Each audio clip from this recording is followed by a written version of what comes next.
morning, ladies and gentlemen, and welcome to another episode of PLA with myself, Nick and Bruno. We got two questions today, one dealing with cancellation fees and the second one we're dealing with rental agent mandates. The first question, Nick, goes out to you and it goes as follows. Our landlord is insisting on a 3-month rental as a cancellation fee instead of our 2-month standard charge. The question is then, Nick, is this acceptable in terms of the CPA?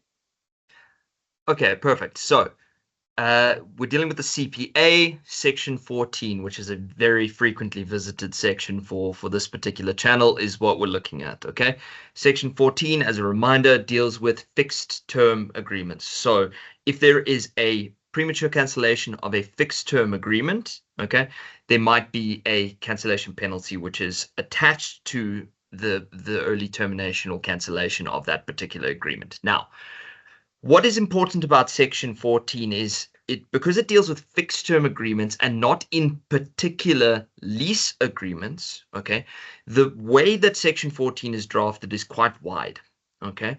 It's not intended to deal with a particular type of agreement like a lease or a particular industry like the rental industry, okay? It's drafted in a wide way so that it encompasses all types of fixed term agreements. Okay, so as long as it's fixed term, section 14 is envisioned to apply to this particular that particular contract. And because that is the case, section 14 doesn't particularly state what is the reasonable cancellation penalty in the circumstances. It says it must be a reasonable cancellation penalty, but gives no further guidance. And the idea there is the legislature, when they're drafting this particular provision, is trying to make it apply as widely as possible, given the facts of a particular circumstance. So what is the agreement that the parties have entered into? What is the fixed term? What is the service that's supposed to be, go backwards and forwards? What are the consequences of the early cancellation or termination of this particular agreement? All of these things are factors that must be taken into account when determining, well, what is the reasonable cancellation penalty in the circumstances? All right. So there is nothing that is particularly prohibited by the Consumer Protection Act in the circumstances. So there's nothing that says you can only charge 2 months, not 3 months. All right. So that's the easy answer. There's nothing that the CPA is going to say to you that you can't charge a 3-month penalty. In theory, it's absolutely fine. Okay. But what the CPA does do is it obviously says that whatever the cancellation penalty is, it's got to be reasonable. Now, so you can go ahead, you can put your 3-month in. I know it's become a standard practice within our industry. People do 2 months, and that's really just an assumption on the part of the industry to say, well, 2 months is a sort of time period that we might be able to get someone in occupation of the particular premises, okay?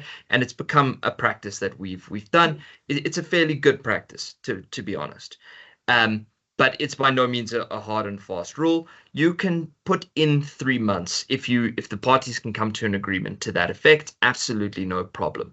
But whether that is going to be reasonable in the circumstances is still something that has to be inquired against. Okay. So for instance, if you have a very short-term fixed-term agreement, say you only had a 2 months fixed-term agreement, okay, it's possible to have that. And unfortunately, the CPA doesn't give us any guidance on what is fixed term.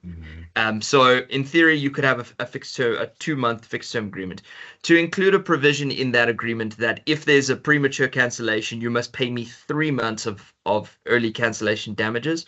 Probably not reasonable in the circumstances.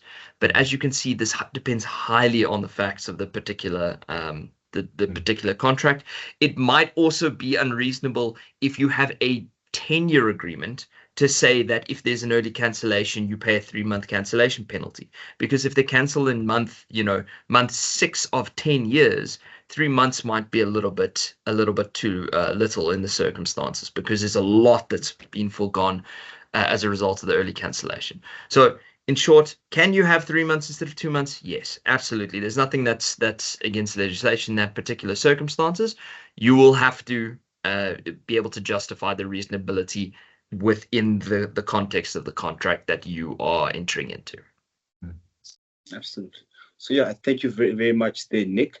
And then Bruno, coming towards you, obviously we've been having a series of questions with regards to our mandates and just answering some questions that we are getting from our agents. Today's question is just a general issue with the mandate. There's a question that often comes up and it goes along the lines of, is there actually a good template out there that agents can use relating to a rental agent mandate, or should people be looking to get something more bespoke, or instead of a one size fits all? And what are some of the factors whether you're choosing like each of the two that somebody must consider, or the agents at least? Bruno? So using mandate templates by any estate agent always carries a massive risk to it. The reason for this is it's not necessarily always drafted or catering for your business and what your business actually needs. And I'll give you an example of this.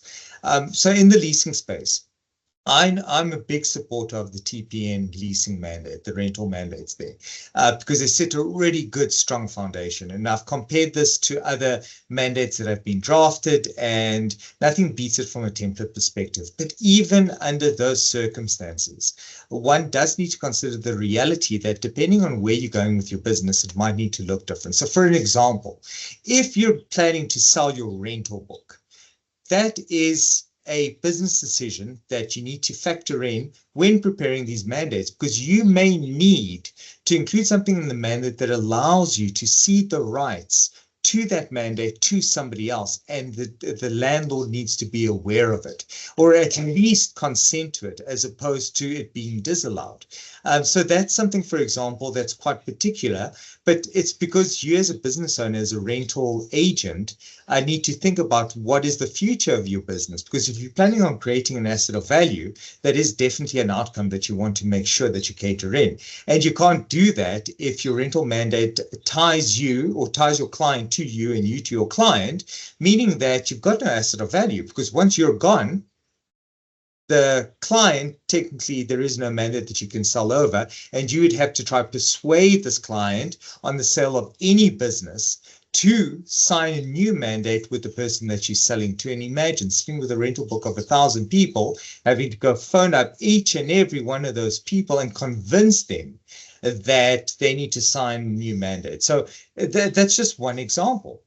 Another example, and this is very, very common, is the procurement fee versus the management fee, and the understanding of how this works. So one of the biggest complaints that we get from estate agents is the early termination of a mandate, or the perceived early termination of a mandate.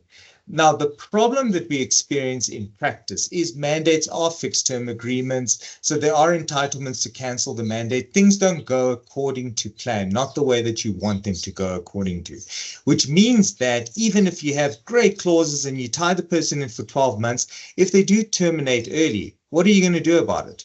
Charge a little penalty? And now the problem is that maybe you forfeited your procurement fee just to tie the person for 12 months. You told them, you know what, don't worry about the management fee. Don't worry about the procurement fee. You're going to pay me a management fee for 12 months. I'm happy. Now they cancel, they terminate it early, and you realize that you can't go and charge the full procurement fee because you didn't make provision for it. Again, this is a business decision. Having a template that makes provision for procurement and management is a good template. Now, drafting special clauses in this template, adding a clause that says, well, I'll tell you what, if I waive this fee and I charge you a management fee and you terminate the contract before a 12-month period, you'll be liable for the full procurement fee or a pro rata portion of the procurement fee or whatever it is, right? Doesn't matter. A bottom line is make sure your mandates are drafted in order to be able to cater for this. Absolutely. So yeah, thank you very, very much there, Bruno. Obviously, one has to obviously have their own vision and objective when they're obviously drafting the mandates. And then that does bring us then to the end of today's questions and answers. And thank you very much. We'll see everybody again next week. Cool. Thanks, guys. Thanks, guys.